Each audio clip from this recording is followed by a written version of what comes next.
G'day, Damon here for Automotive Superstore again, and today we're going to run through what it takes to put a CarPlay or Android Auto double-din head unit into your car using AirPro wiring and fascia kits.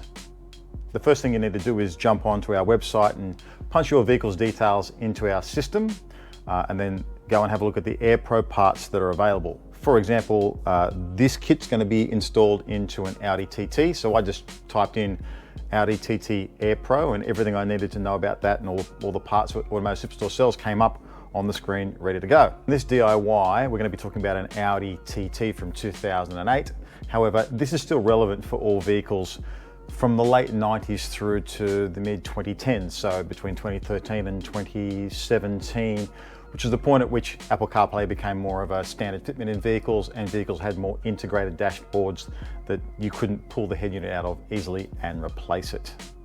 Now, the fascia kit is something that fills in the gap between the unit you remove from your vehicle, like this one here. This is out of a Volkswagen Transporter from 2016.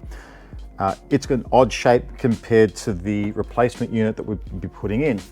This one's Pioneer DMH-Z5350BT, and you can see they're similar, but they're not the same shape. And so the fascia kit provides the trim piece that replaces the hole that the unit came out of and turns it into the rectangular hole required to fit the fascia kit into. And for example, in this kit, you get a steel cage to mount this into. You can also use the steel cage that comes with the units themselves. Not all units come with the cage, but and this one doesn't, so I'll need the cage that comes with the fascia kit. So either buying them separately as looms from our website or buying in a fascia kit from AirPro, you will get wiring looms like this one here. And this will plug into our Audi wiring loom in the car and take us to a universal standard connector called ISO. We then have to purchase a lead that goes from ISO to whatever aftermarket head unit we've chosen, in this case Pioneer. And that way, they just plug in like that and I can get from my car to a Pioneer head unit that easily.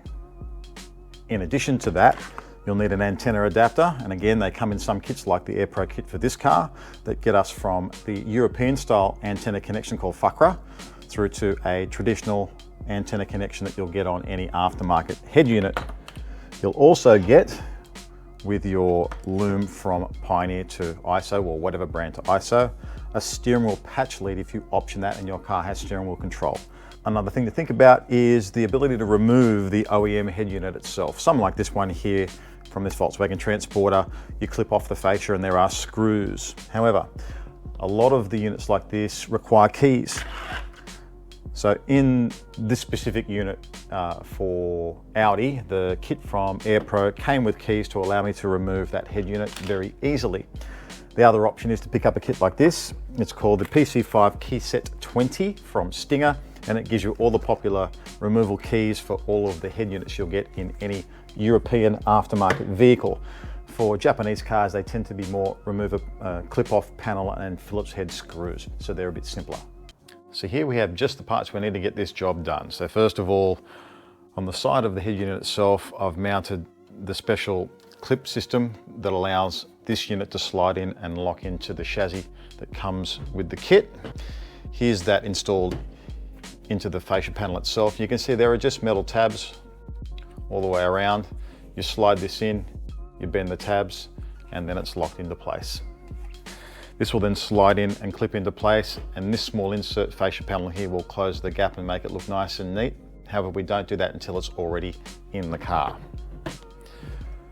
For wiring, we have that main wiring loom that's going to go between the car and the Pioneer unit. We have the Pioneer to ISO connector. That's simply plug it in, like so. There are a couple of extra wires. So there's purple to purple. Where are you? Around here.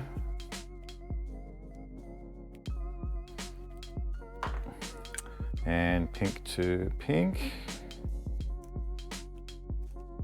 There. There's also this blue with white wire. Now this is a 12 volt trigger and you can use that for a number of things. If you want to run an external amplifier you would connect a blue wire to that, plug that in and run that to turn your amplifier on and off with the head unit. But for now, this is the amplified antenna system that comes in the kit, and it needs 12 volts, so I can use that same connection for that. Besides that, there's one more connection left. It's the steering wheel remote patch lead. This is the steering wheel remote box for the interface, and it simply plugs in like that, and this one wire will plug into the back of the Pioneer unit, leaving just the Bluetooth microphone to also install. Let's get it in the car. Okay, so the very first thing that actually has to go in the car in this instance is the fascia panel before the cage can go in.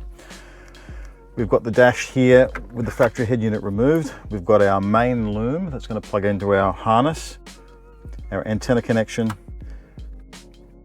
the Bluetooth connection here that runs up to the microphone that I've just run the wire around and up the A-pillar and through the roof lining here.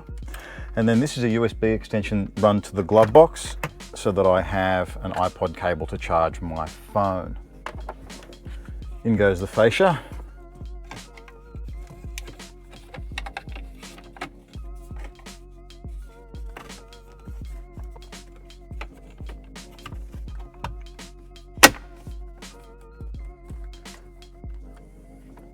Next we grab our cage.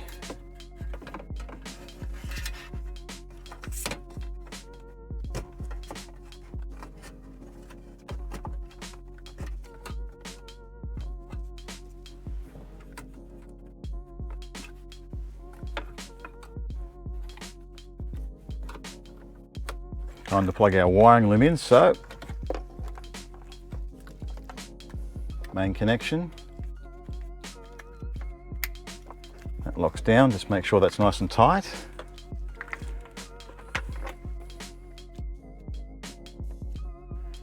Our antenna.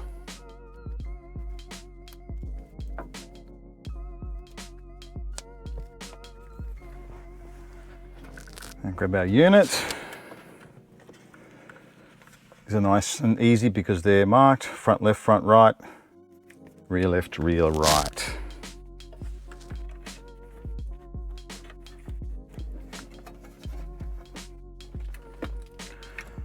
Plug in our main loom. Steering wheel can only go into one. Our antenna. I'm just going to feed these in.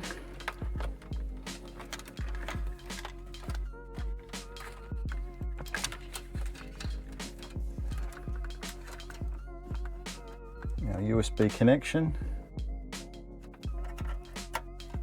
And last but not least, our Bluetooth microphone. There. So there's our connections: antenna, RCA, main power, steering wheel remote, Bluetooth, USB. Let's gently feed the wires in and lock the unit into place. There we go. Now that's done, all that's left is the final fascia surround.